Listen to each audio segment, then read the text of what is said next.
अस्सलाम वालेकुम दोस्तों। इस पॉडकास्ट में हम बात करेंगे एक्सटर्नल बैलिस्टिक्स के बारे में। जैसे कि आप जानते हैं कि एक्सटर्नल बैलिस्टिक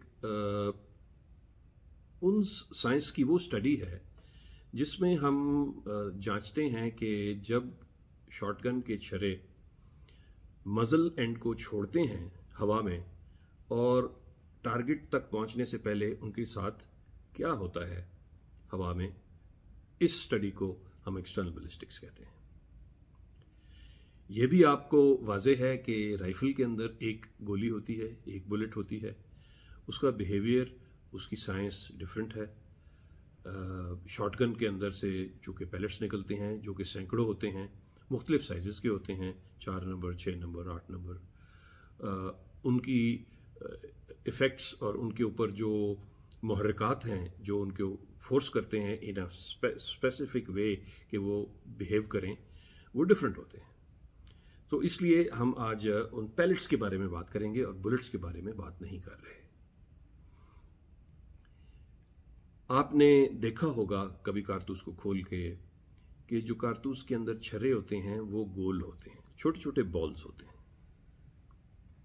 और आपने ये भी देखा होगा कि बुलेट लंबी होती है, बुलेट स्ट्रीमलाइंड होती है। यहां पर एक टर्म है जिसको हम कहते हैं बैलिस्टिक कोएफिशिएंट। बैलिस्टिक कोएफिशिएंट क्या है? बैलिस्टिक कोएफिशिएंट वो किसी भी प्रोजेक्टाइल की खासियत है कि वो कितनी देर तक, कितनी दूर तक अपनी फ्लाइट को मेंटेन कर सकती है। इसको हम बैलिस्टिक कोएफिशिएंट कहते हैं।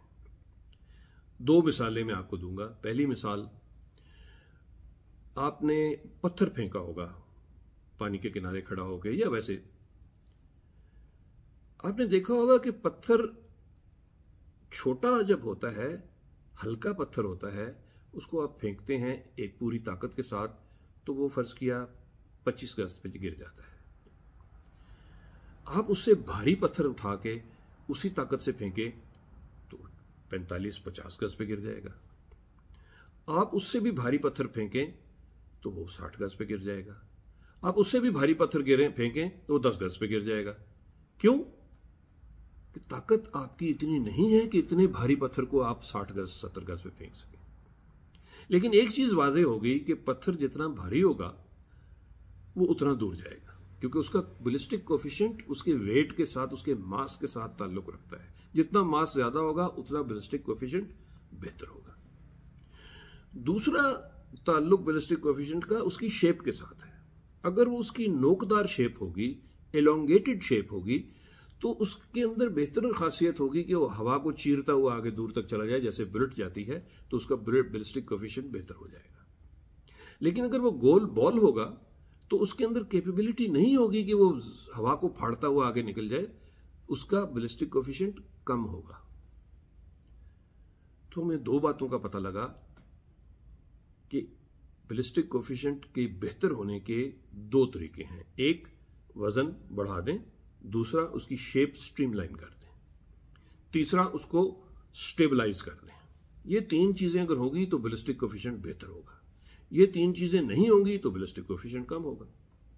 अगर हम छर्रों की बात करें तो 4 नंबर का छर्रा चूंकि उसका वजन ज्यादा होता है, शक्ल उसकी गोली होती है, बनिस्बत 8 नंबर के छर्रे के जिसका वजन बहुत कम होता है, वो भी गोल होता है।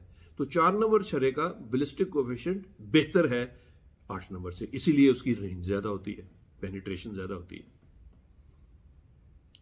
तो आपको समझ आ गई कि बैलिस्टिक कोएफिशिएंट का ताल्लुक वजन से, शेप से और स्टेबिलिटी से है। अब हम आ जाते हैं, किसी एक कारतूस को पकड़ लेते हैं, 8 नंबर या 6 नंबर। चूंकि ये राउंड पैलेट्स हैं तो इनका बैलिस्टिक कोएफिशिएंट बुलेट जैसा हो ही नहीं सकता, सो बैलिस्टिक कोएफिशिएंट कम होता है। फिर इनका वजन बहुत कम होता है, एक इंडिविजुअल छर्रे का वजन बहुत कम होता है बुलेट की निस्बत, सो फिर भी इसका बैलिस्टिक कोएफिशिएंट कम होगा। लेकिन रेंज भी तो कम है ना, हम बात कर रहे हैं 40-50 गज की। वहां पर आपको बैलिस्टिक कोएफिशिएंट चाहिए ही नहीं जो 1000 गज के ऊपर शूट कर सके। फिर हर छर्रा, अगर कारतूस के अंदर 400 छर्रे हैं तो और अगर आप हर छर्रे को एक बहुत माइन्यूटली बड़े सेंसिटिव स्केल के ऊपर उसका वजन करें तो आप देखेंगे छर्रों के एक ही नंबर के छर्रों में फर्क होगा। 100% एक वजन के हो ही नहीं सकते क्योंकि मैस प्रोड्यूस होते हैं। ये वेरिएशन उनके वजन की वजह से हर छर्रे का बैलिस्टिक कोएफिशिएंट डिफरेंट होगा, सेम नहीं हो सकता एक ही कारतूस के अंदर। फिर जब उस कारतूस को फायर करते हैं बंदूक के अंदर, उसको आगे की तरफ पुश करती हैं गैसेस, वो कंप्रेस होते हैं सबसे पहले फोर्सिंग कोन में, फिर उसके बाद जाके चोक में। चूंकि वो नरम लेड होता है वो डिफॉर्म हो जाता है। जो बाहर वाले छर्रे होते हैं वो ज्यादा डिफॉर्म होते हैं, जो अंदर वाले छर्रे होते हैं वो कम डिफॉर्म होते हैं। सो अगर 400 छर्रा है तो हर छर्रे की डिफॉर्मेशन डिफरेंट होती है। नतीजा ये है कि जब वो मजल एंड से निकल के हवा में जाते हैं तो तमाम छर्रों का चूंकि वजन भी फर्क है, उनकी डिफॉर्मेशन से शेप में भी कुछ ना कुछ माइन्यूट फर्क आ गया। नतीजा यह है कि वो सारे के सारे छर्रे एक पॉइंट पर नहीं लगते बल्कि स्प्रेड हो जाते हैं। और ये स्प्रेड हम चाहते हैं, इसीलिए उनको इस तरीके से बनाया जाता है। उनका लो बैलिस्टिक कोएफिशिएंट रखा जाता है और उनकी शक्ल को बिगाड़ा जाता है मुख्तलिफ चोक्स के जरिए, क्योंकि हम चाहते हैं कि वो स्प्रेड करें, एक पॉइंट पर ना लगे। ये नुक्ता आपको समझ में आना चाहिए। अब जब ये छर्रे हवा में ट्रेवल करते हैं तो फर्ज किया अगर ये बैरल है तो बैरल से ये अगर छर्रे निकले हैं तो क्या वो सारे के सारे ऐसे ट्रेवल करते हैं? नहीं। अगर ऐसे तो तब ट्रेवल करें अगर हर छर्रे का बैलिस्टिक कोएफिशिएंट सेम हो, हर छर्रे का वजन बराबर हो, तो वो सारे के सारे एक ही वेलोसिटी के साथ ट्रेवल करेंगे। लेकिन मैंने आपको बताया कि उनके वजन में फर्क होता है। नतीजा यह है कि कुछ छर्रे आगे निकल जाते हैं, कुछ पीछे रह जाते हैं, कुछ दाएं चले जाते हैं, कुछ बाएं चले जाते हैं, स्प्रेड भी हो जाते हैं, ऐसे भी स्प्रेड होते हैं और ऐसे भी स्प्रेड होते हैं। जो ऐसे स्प्रेड होते हैं उसको हम कहते हैं पैटर्न, और जो यूं लंबाई में स्प्रेड होते हैं उसको हम कहते हैं शॉर्ट स्ट्रिंग। और ये शॉर्ट स्ट्रिंग 40-50 गज के ऊपर 10-10, 11-11 फुट लंबी भी हो सकती है। ये क्वालिटी ऑफ पैलेट्स के ऊपर, पैलेट्स के वजन के जितना ज्यादा डिफरेंस होगा उतनी शॉर्ट स्ट्रिंग लंबी होगी। जितने पैलेट्स का आपस में वजन कम से कम डिफरेंस होगा उतनी शॉर्ट स्ट्रिंग शॉर्ट होगी। शॉर्ट स्ट्रिंग कैसे नजर आती है हवा में? ये देखिए, अगर यहां से ये फायर हुआ है, इस तरफ से फायर किया गया है, तो ये ज्यों ज्यों हवा में ट्रेवल करते जाएंगे ये ऐसे फैलते भी जाएंगे और इनकी स्ट्रिंग लंबी भी होती जाएगी। अगर इसके रास्ते में कहीं एक परिंदा आ जाएगा तो हो सकता है कि परिंदा को पैलेट्स के फ्रंट वाला पोर्शन हिट करे और वो नीचे गिर जाए तो फिर बाकी वाले पोर्शन गुजरे। लेकिन याद रखें ये शॉर्ट स्ट्रिंग अगर 11 फुट भी लंबी है तो ये इतना टाइम कम होता है इनमें कि अमूमन परिंदा अगर इसमें आ जाए तो उसको सारे की सारी शॉर्ट स्ट्रिंग लग जाती है, बच नहीं सकता उसमें से, क्योंकि टाइम कम होता है इसमें बहुत ज्यादा। सो इस तरीके से एक शॉर्ट स्ट्रिंग हवा में ट्रेवल करती है। आपको ज़हन नशीन होना चाहिए कि शॉर्ट स्ट्रिंग जब हवा में चलती है तो इस तरीके से पैटर्न नहीं चलता, पैटर्न ऐसे भी होता है और लंबाई में भी होता है। सो पैटर्न भी बनता है और शॉर्ट स्ट्रिंग भी बनती है। ये चीज नुक्ता भी आपको क्लियर होना चाहिए।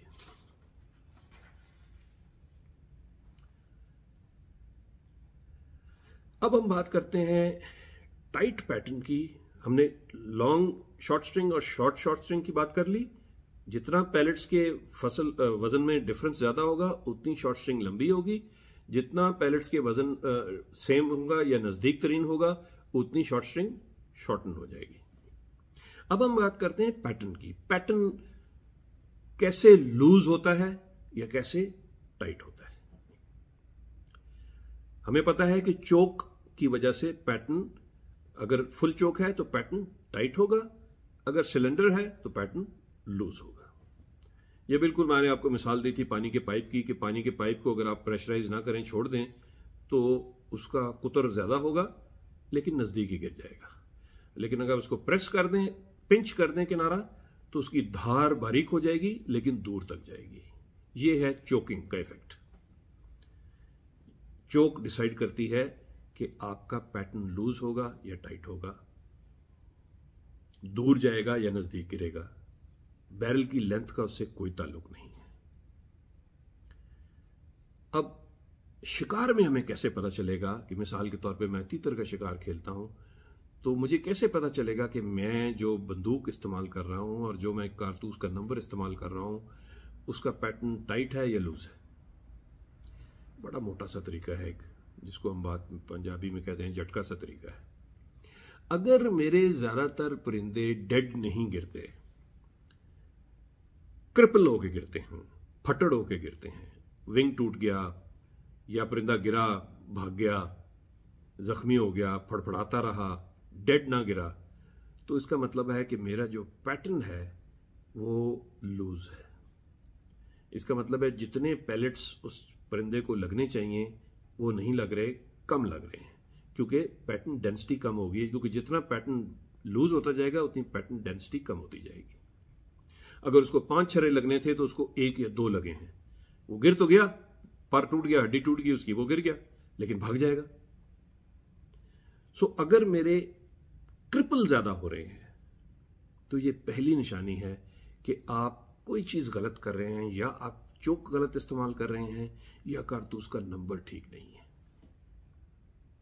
निशाना आपका ठीक है क्योंकि आप हिट कर रहे हैं बर्ड को। दूसरी निशानी, अगर आपके परिंदे ज्यादातर जाया हो रहे हैं, क्योंकि आप जब फायर करते हैं और परिंदे के टुकड़े हो जाते हैं, तो उसका मतलब है कि आपका पैटर्न बहुत टाइट है, या आप हायर नंबर का कारतूस इस्तेमाल कर रहे हैं, 4 नंबर इस्तेमाल कर रहे हैं जबकि आपको 6 करना चाहिए, या 6 कर रहे हैं जहां आपको 8 करना चाहिए, और या फिर जहां आपको मॉडिफाइड चोक इस्तेमाल करनी चाहिए आप फुल चोक इस्तेमाल कर रहे हैं, जहां आपको इंप्रूव सिलेंडर इस्तेमाल करनी चाहिए आप मॉडिफाइड चोक कर रहे हैं।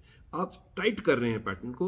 नतीजा ये हो रहा है कि हर दफा जब आप परिंदे को शिकार करते हैं तो परिंदे के टुकड़े उड़ जाते हैं। सो ये दूसरी निशानी है गलत पैटर्न की। सो ये 2 चीजें अगर आपके साथ रिपीटेडली हो रही हैं तो आपको सोचना चाहिए कि आप या तो कारतूस का नंबर चेंज करें या अपनी चोक चेंज करें, ताकि आपके परिंदे ना जाया हों और ना जख्मी होकर भाग जाएं।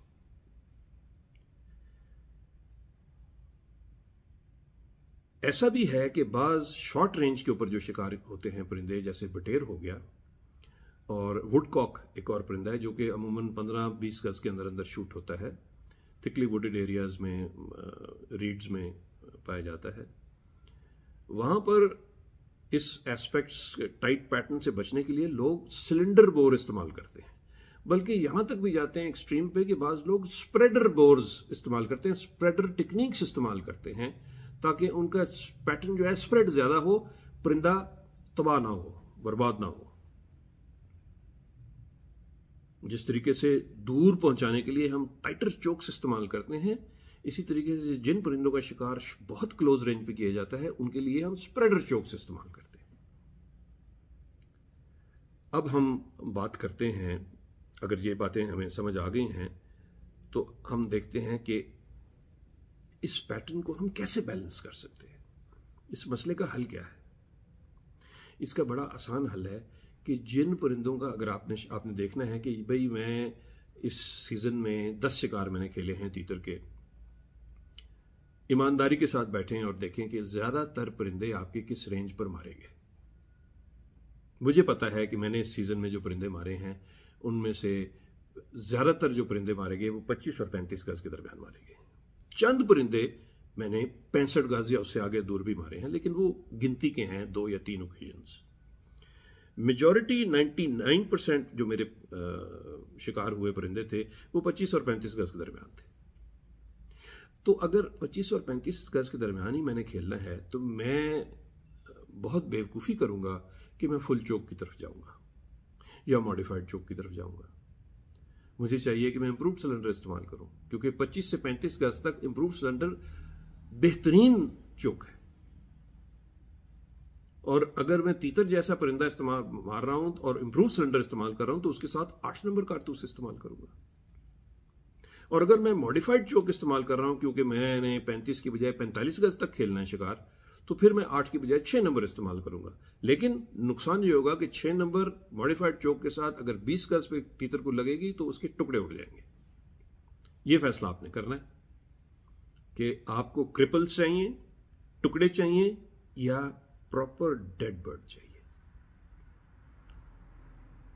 इसी तरीके से अगर मैंने लॉन्ग रेंज करना है, लेट्स से मुर्गाबी का शिकार खेल रहा हूं, 50 गज 55 गज पे मेरा ज्यादातर परिंदे शिकार होते हैं, तो फिर उसके लिए मुझे फुल चोक चाहिए, 4 नंबर चाहिए, ताकि उस रेंज के ऊपर गुथे हुए मेरा पैटर्न बने और इंडिविजुअल पैलेट में इतनी जान हो कि वो डक को 50-55 गज के ऊपर पेनिट्रेट कर सके। 4 नंबर चाहिए। सो अगर आपने शिकार 25 से 35 गज पे करना है तो इंप्रूव सिलेंडर इस्तेमाल करें और 8 नंबर। अगर आपने 35 से 45 गज पे इस्तेमाल करना है तो मॉडिफाइड चोक इस्तेमाल करें और 6 नंबर। और अगर 45 से 55 गज तक करना है तो फिर आप फुल चोक इस्तेमाल करें और 4 नंबर। मेरी तरफ से तो यही मशवरा है। आगे आप बेहतरीन जज हैं। टेस्ट वही है कि क्या आपके परिंदे क्रिपल हो रहे हैं या फट रहे हैं। आप अगर ये इन दोनों में से कोई चीज हो रही है तो आपकी चोक गलत है, आपका नंबर ऑफ कार्ट्रिज गलत है। ओके। किसी पुराने शिकारी ने मुझे बताया था एक गोल्डन प्रिंसिपल। उसने कहा था अगर आपके परिंदे जख्मी हो रहे हैं या तबाह हो रहे हैं तो देयर इज समथिंग रॉन्ग, आपकी चोक या आपका कारतूस का नंबर गलत है। और अगर इन दोनों में से कोई चीज नहीं हो रही और आप परिंदे मिस कर रहे हैं तो फिर गलती आपकी है, फिर आपका निशाना ठीक नहीं है। सो ये 3 चीजें याद रखें। अगर आपका परिंदा जख्मी होता है या तबाह होता है तो कसूर चोक का और कारतूस का है, और अगर परिंदा मिस होता है तो कसूर आपका है, गन का नहीं। उम्मीद है आपको ये शॉर्ट पॉडकास्ट पसंद आई होगी। मैंने कोशिश की है इन 2 पॉडकास्ट में इंटरनल बैलिस्टिक्स की और एक्सटर्नल बैलिस्टिक्स की चंद इंपॉर्टेंट एस्पेक्ट्स जो मैं समझता हूँ हर शिकारी को जानना ज़रूरी है, उनसे आपकी आगाही कराऊं ताकि आपकी जहन में क्लैरिटी आए। जब जहन में क्लैरिटी आएगी तो सवाल पैदा होंगे तो अपने कमेंट्स में लिखिए, मैं जवाब देने के लिए हाजिर हूँ। उम्मीद है आप इसको पसंद करेंगे, लाइक करेंगे, सब्सक्राइब करेंगे, मेरे चैनल को अपने दोस्तों के साथ शेयर करेंगे ताकि नॉलेज जितनी एक्सपैंड करे, जो नॉलेज जितनी फैला सकें उतनी बेहतर है। Thank you very much for listening. Allah Hafiz.